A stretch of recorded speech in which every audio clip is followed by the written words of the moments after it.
काठमाडौँ महानगरपालिकाले सोलुखुम्बुको थामे हिमबाडी प्रभावितलाई राहत र पुनर्स्थापनाका लागि 20 लाख रुपैयाँ सहयोग उपलब्ध गराउने भएको छ।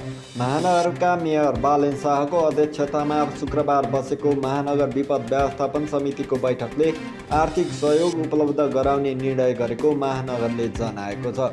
हिमताल फुटेर आएको बाढीले प्रभावितलाई राहत र पुनर्स्थापना कार्यका लागि उक्त आर्थिक सहयोग उपलब्ध गराउने निर्णय भएको हो। सोलुखुम्बुको खुम्बु पासाङ लामो गाउँपालिकाको कोषमा 20 लाख रुपैयाँ उपलब्ध गराउने निर्णय महानगरले गरेको छ। साउन 32 गते दिउँसो 1:30 बजेतिर खुम्बु पासाङ लामो गाउँपालिका 5 सोलुखुम्बुमा 81 गाउँ नै बगाउने गरी गेग्रान सहितको ठुलो बाढी आएको थियो।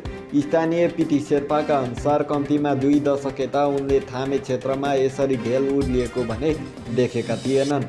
सानो खोला हो, दिउँसो 81 गाउँ नै बगाउने गरी लेदो र पानी आयो। उनले भने धन्न दिउँसो पर्यो र मानवीय क्षति हुन पाएन। गाउँपालिकाका प्रवक्ता लाक्पा छिरी शेर्पाका अनुसार बाढीले 7वटा घर र 5वटा होटल बगाएको थियो। थामे आधारभूत विद्यालयको छात्रावास र एउटा क्लिनिकमा पनि पूर्ण क्षति पुगेको थियो।